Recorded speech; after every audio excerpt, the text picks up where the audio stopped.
The day I walked out of that courtroom, I didn't feel like I'd won. I just felt free for the first time in years. The sky outside the courthouse was pale and gray, the kind of color that hides emotion. I remember clutching my purse like it was the only thing keeping me upright. Reporters had left hours ago, lawyers were gone, and yet I stood there on the courthouse steps, watching my breath fade into the cold air. It was finally over. My husband, my ex-husband, I suppose, had lost custody of our son. And all because of the lies he tried so hard to make everyone believe. People see custody battles on television and think they're about who's the better parent. But in real life, they're about who can twist the truth faster, louder, and more convincingly. For months, I was the villain in his story. I was unstable, neglectful, vindictive. That's what he told the court. That's what he told my friends.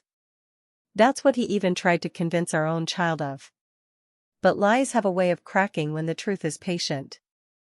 When I turned to leave that day, the echo of my heels on the marble steps sounded like closure. 2 years before that moment, if you'd told me my marriage would end inside a courtroom, I would have laughed. Back then, our home was a modest 3-bedroom in a quiet suburb, with a front porch that creaked when you sat on it too long. My husband, David, was a systems engineer, organized, methodical, always with a schedule. I used to love that about him. He made life predictable, stable. Our son, Caleb, was 6 then. He had David's dark eyes and my stubborn streak.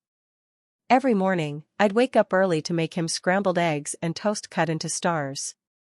He'd sit at the kitchen counter in his dinosaur pajamas, swinging his legs and talking about his dreams, dinosaurs fighting aliens or becoming a firefighter who also played the guitar.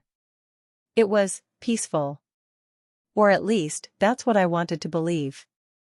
The truth is, I'd been walking on eggshells long before the marriage cracked. David had a way of turning small things into character flaws. If I was late picking up Caleb from school because traffic was bad, I was irresponsible. If I forgot to defrost the chicken, I was unorganized. If I wanted to go back to work after years of staying home, I was selfish. At first, I tried to fix myself. I read marriage books, started meal planning, even kept a journal to remind myself to stay calm. But calmness isn't peace when you're holding your breath all the time. The first real sign of trouble came one quiet night. I was folding laundry in the living room when David came in late. It was nearly 10:30. He tossed his keys onto the table, loosened his tie, and barely glanced at me. "Working late again?" I asked, trying to sound casual. He nodded, eyes on his phone. "Yeah. Big project. You wouldn't understand." Something in his tone stung. I remember setting down a towel and asking, "Do you ever feel like you work late just to avoid being home?" He looked up then, slowly. His expression was cold, almost amused. Maybe if home was peaceful, I'd want to be here more. That night, I cried quietly into my pillow while he snored beside me. I told myself every couple had rough patches. That words didn't mean much when spoken out of stress. But deep down, I felt something shift. A small, quiet part of me whispered, "You're losing him. Or maybe he's already gone." Months later, the distance turned into hostility. Arguments started over nothing: Caleb's bedtime, bills, even how I folded towels. David began recording our conversations for clarity, he said. I thought it was strange but brushed it off.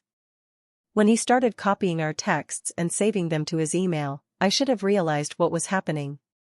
He was building a case. And I was too tired to see it. Still, I stayed. For Caleb. For the hope that maybe, somehow, we could fix what had broken. But hope doesn't heal when love turns into control. One Sunday morning, I found a message on David's laptop. It wasn't hidden, it was just sitting there, like it didn't need to be.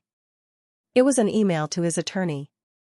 The subject line read, "Custody Strategy." My hand shook as I opened it. He wrote about documenting my emotional instability, about collecting witnesses who could verify my mood swings. He even mentioned how he could use my therapy sessions against me. I'd been going to therapy for anxiety, a step I took to be better, calmer, healthier.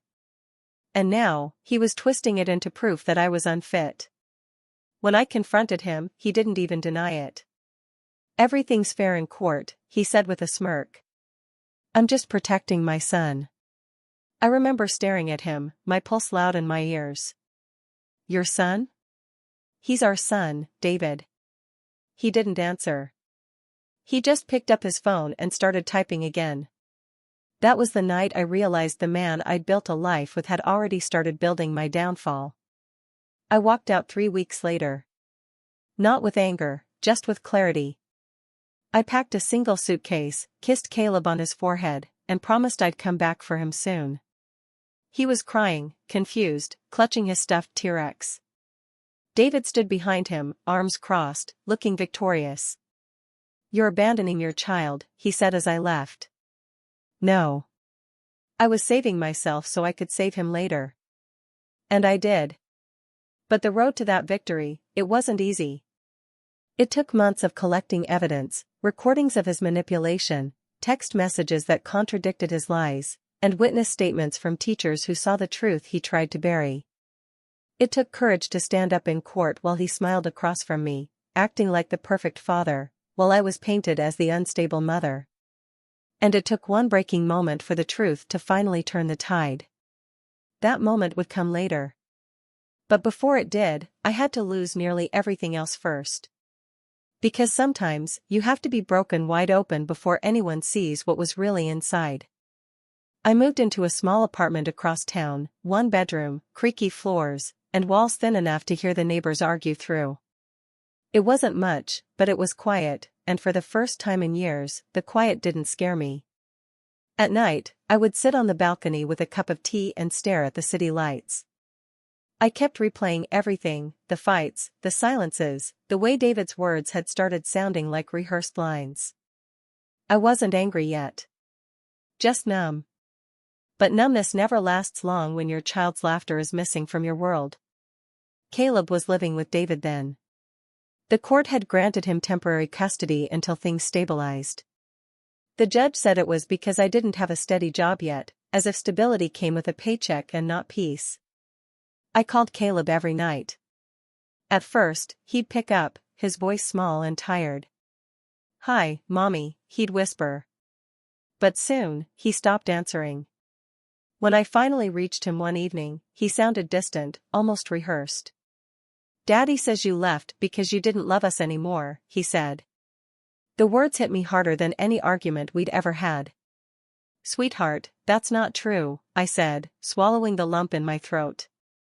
"I love you so much." "I left because things weren't safe."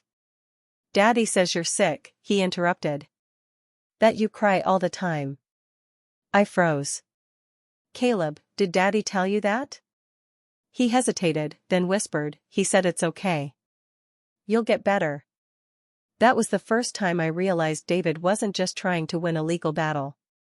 He was trying to rewrite reality. The next few weeks were a blur of court paperwork, attorney meetings, and sleepless nights. My lawyer, a calm woman named Marcia, listened quietly as I explained everything. "He's trying to paint me as unstable," I said, my voice trembling. "He's telling everyone I'm unfit." Marcia leaned back in her chair. "Then we'll let him talk," she said softly. "Because people who lie often talk themselves into a corner. You just need to be ready when he does." Her confidence was steadying. For the first time, I felt like someone believed me. So I started documenting everything. Every text he sent. Every voicemail. Every strange, passive-aggressive message about Caleb's behavioral changes. He'd say things like, "Caleb gets nervous after seeing you, maybe it's confusing for him." Or "He says you raised your voice again." "I've got it on record, by the way." That phrase, "I've got it on record," became his favorite weapon. At first, I panicked every time I saw it. Then I realized something: if he was recording me, I could record him too. The first recording happened by accident. David had dropped Caleb off at a diner so I could have lunch with him. It was supposed to be neutral ground. I arrived early, heart pounding, scanning the door every few seconds. When they arrived, Caleb ran to me and wrapped his arms around my waist. I hugged him tight, smelling the faint scent of his shampoo, strawberry and mint. I wanted to cry, but I smiled instead. David followed behind, wearing that polite, smug smile that had become his mask. 15 minutes, he said. I don't want him getting upset. I think I can handle my own child, I replied quietly. He leaned in close, his voice low and venomous. One mistake, Sarah. One slip. And I'll make sure the judge hears about it. I didn't respond, I just let my phone, lying face down on the table, record everything. It wasn't much, but it was proof. Proof that he wasn't the calm, rational father he pretended to be. That night, I sat on my couch, listening to that recording over and over again. My hands shook, but not from fear this time, from clarity. I knew what I had to do. Over the next few months, I became what David always accused me of being, obsessive. But not in the way he said. I was meticulous. Focused. Careful. Every conversation, every visit, every email, I documented it all. And slowly, a pattern began to form. He'd claim Caleb was acting out after visiting me. But teachers reported no issues at school. He'd say I was harassing him with messages. But when my lawyer requested the logs, it showed he had texted me twice as much, often provoking me first. He'd submit evidence to the court, but timestamps and metadata proved he had altered messages. Piece by piece, his story started to fall apart. The worst blow came one Friday evening, though, when I received a call from Caleb's school. Mrs. Owens, the teacher said, her voice hesitant, Caleb mentioned something concerning today. He said his dad told him not to trust you. I felt my knees go weak. He said that in class? Yes. He was upset. He said his dad told him that moms can go crazy and that if you ever try to take him, he should call 911. I sat in silence, clutching the phone. That was the moment I knew this wasn't just manipulation anymore. It was emotional abuse, and my son was caught in the middle.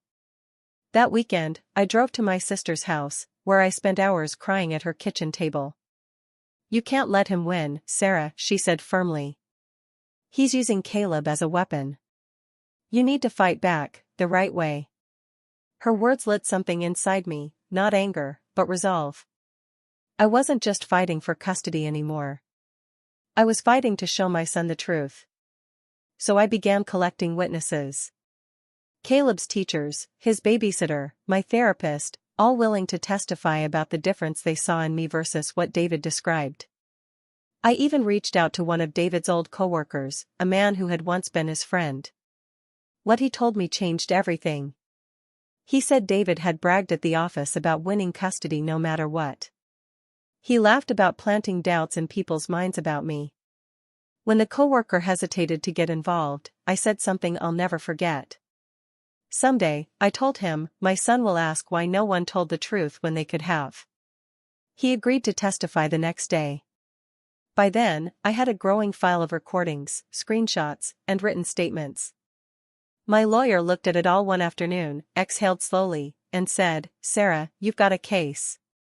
But having a case and winning it were two different things. Because David wasn't done yet. And the next move he made nearly broke me. I should have known he wouldn't go down quietly. Men like David don't lose gracefully, they destroy what they can on the way down. It started with a message from my lawyer early one morning. He's filed a motion for full custody. Claims you've been endangering Caleb's well-being.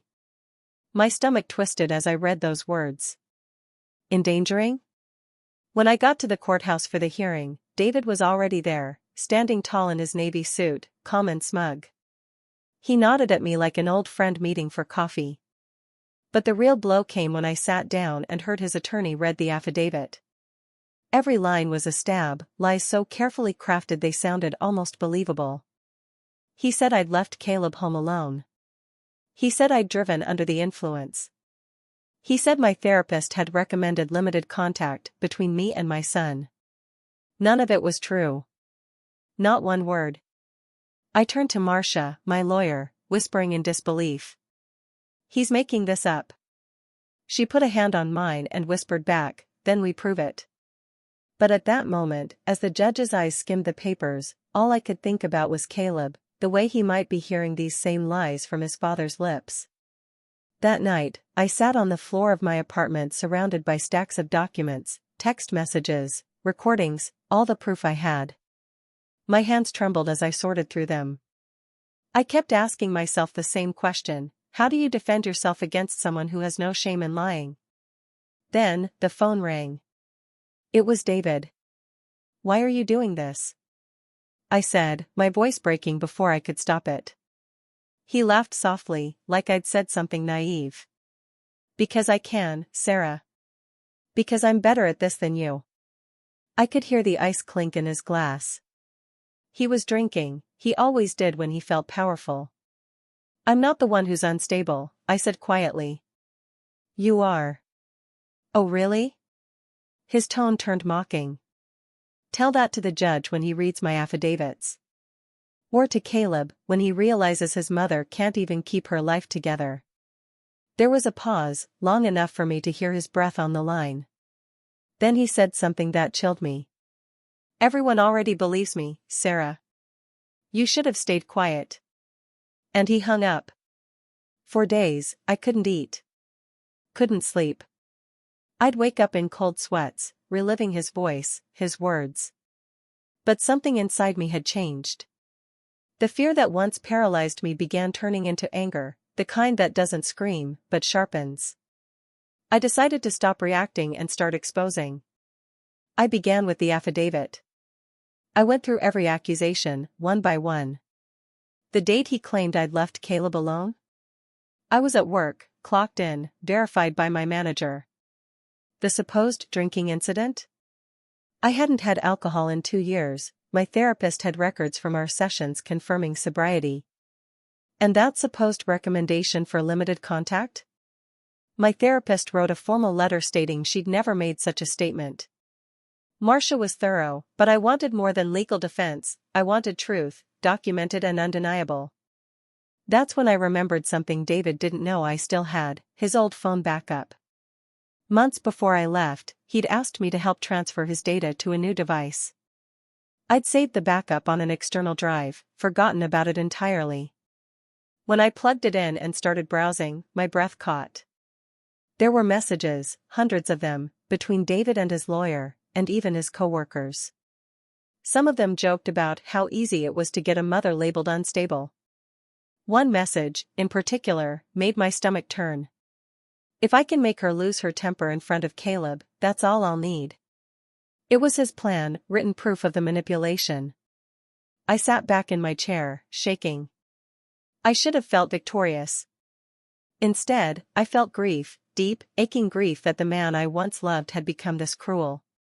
But grief could wait. Truth couldn't.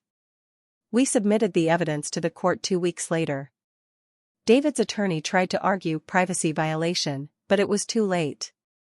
The messages were damning. Still, he fought on. He produced witnesses, friends who repeated his lies about my behavior. But under questioning, they faltered. One admitted he hadn't seen me in over a year. Another said David had asked him to help. Piece by piece, his castle of lies started to crumble. But the worst, and most personal, betrayal came from someone I least expected. My mother. She showed up at my apartment one Sunday morning, holding a pie like nothing was wrong. "I just thought we could talk," she said softly. We hadn't spoken much since the separation. She'd always liked David, said he was steady and a good provider. I poured her coffee, hopeful maybe she'd finally seen through him. But halfway through our conversation, she said, "David called me last week. He's worried about you, Sarah. He says you're losing control." The words hit like a slap. "Mom," I said, setting my mug down, "you can't believe that." She sighed, eyes sad. "He just wants what's best for Caleb. He wants control, Mom. That's all he's ever wanted." Her silence was worse than any argument. That was the moment I realized David hadn't just lied to the court, he'd turned people against me, one by one. When she left, I sat alone in that tiny kitchen for a long time, staring at the steam fading from her untouched coffee. And for the first time, I thought about giving up. That night, I knelt beside my bed and prayed, not for revenge, but for strength. And the next morning, something unexpected happened. Marcia called. Her voice was calm, but there was something electric in it. "Sarah," she said, "you're not going to believe this. The judge just ordered a full review of all evidence, including digital communications. He wants everything. Every message, every recording." I felt my breath catch. Everything? Yes. And if what you told me about that backup is true, this could change everything. That was the first time in months I felt a flicker of hope. Because finally, the truth wasn't just something I carried alone. It was about to stand in the light.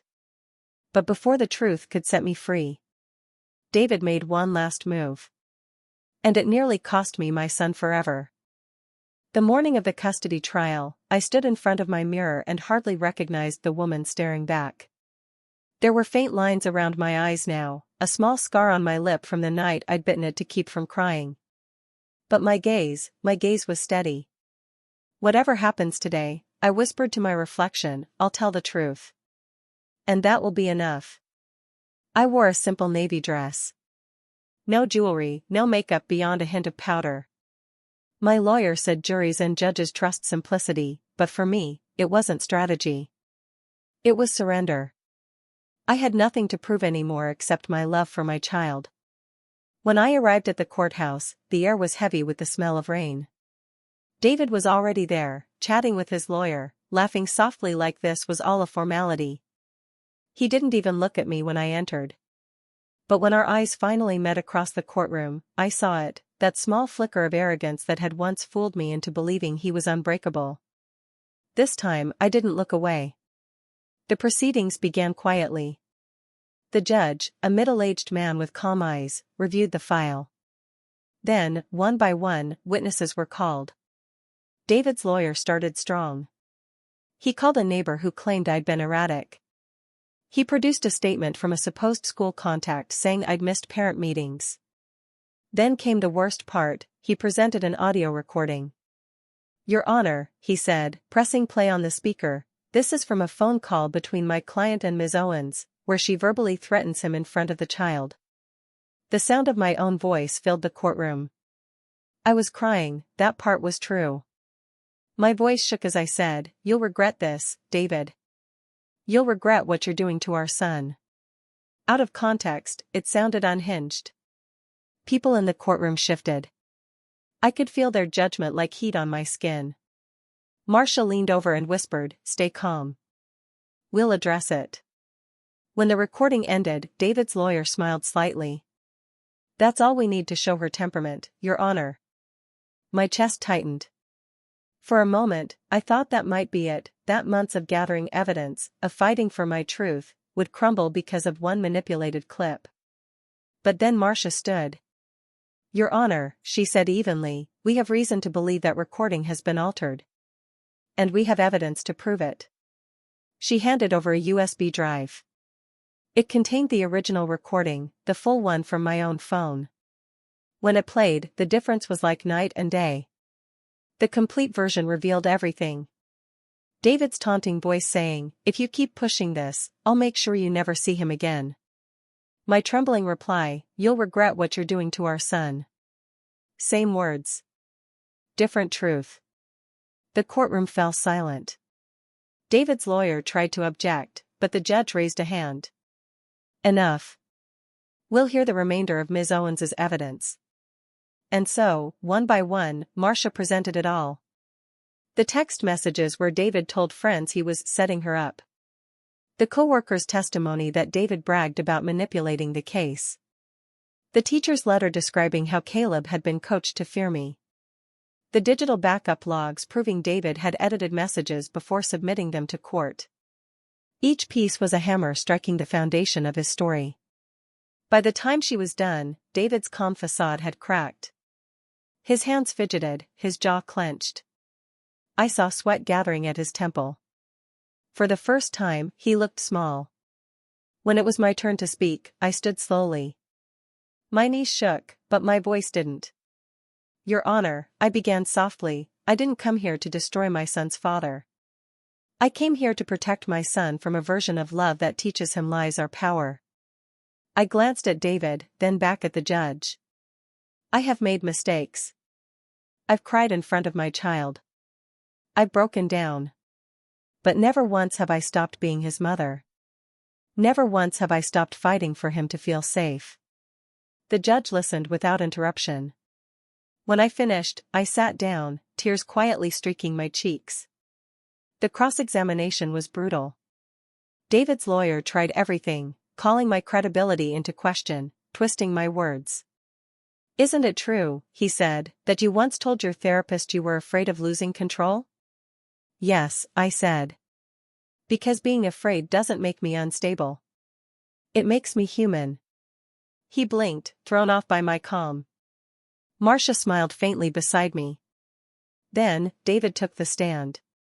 He was charming, rehearsed, smooth. He talked about consistency, about being a stable environment. He even teared up when he said Caleb cried at night asking for him. For a moment, I almost believed him again, that was his gift, and his curse. But then Marcia stood for cross-examination. Mr. Owens, she began, do you remember sending this message to your coworker, Mr. Bennett? He hesitated. I might have. I don't recall. Allow me to refresh your memory. She read aloud. If she cries on the stand, it's over. The court loves a hysterical woman. Gasps rippled through the courtroom. David's composure faltered. His lawyer whispered something sharply, but it was too late. In one moment, months of manipulation shattered under the weight of his own words. When the judge adjourned for the day, I stepped outside the courtroom, my legs trembling. The hallway was quiet, except for the echo of my heels and the distant hum of the vending machine. David walked out minutes later, red-faced, avoiding my eyes. Was it worth it? I asked softly. All of this? He stopped, shoulders tense. You ruined my life. No, I said. You did that when you chose control over love. He turned away without another word. That night, I sat in my car for a long time before driving home. The courthouse lights glowed in the rearview mirror, fading into the distance. For the first time, I felt something that wasn't fear or rage. It was relief, quiet, steady, humbling relief. But the fight wasn't over yet. The verdict was still days away. And I knew, deep down, the truth deserved to be heard. But justice still had to choose sides. The day of the verdict came quietly, no thunder, no rain, just the gray stillness of a sky that hadn't made up its mind. I remember sitting in the courthouse lobby, my hands wrapped around a paper cup of coffee that had long gone cold. The smell of it, bitter and burnt, reminded me of all the mornings I'd spent waiting for answers that never came. Marcia sat beside me, calm as ever, flipping through her notes. Whatever happens, she said, you told your truth. That's what the court needed to hear. I nodded, but my stomach twisted. I wasn't just fighting for custody anymore, I was fighting for the version of myself David had tried to erase. When the bailiff called us in, the room felt smaller than before. The same wooden benches, the same pale walls, but heavier somehow, like the air itself knew what was coming. David was already there, adjusting his tie, avoiding my gaze. His lawyer whispered something, and he nodded stiffly. When the judge entered, the sound of everyone standing echoed like a heartbeat. He took his seat, adjusted his glasses, and began. I've reviewed all presented evidence, he said evenly. And after careful consideration of the testimony, recordings, and documents. He paused, long enough for my heart to start pounding in my ears. This court finds that Mr. Owens deliberately manipulated digital evidence, submitted falsified records, and attempted to obstruct the truth. A murmur rippled through the courtroom. David's lawyer half rose, but the judge silenced him with a glance. Such actions are not only unethical but directly harmful to the child involved, the judge continued. Therefore, primary custody is awarded to Ms. Owens. I didn't breathe. I didn't cry. For a second, I didn't even move. It was like my body didn't believe the words had been real. Then Marcia's hand touched mine. You won, she whispered. It's over. And that's when it hit me. Not as a scream, not as joy, but as quiet, exhausted tears that slid down my cheeks while the rest of the room blurred away. David stood up suddenly. You can't do this, he shouted. She's unstable, she's. The judge struck his gavel.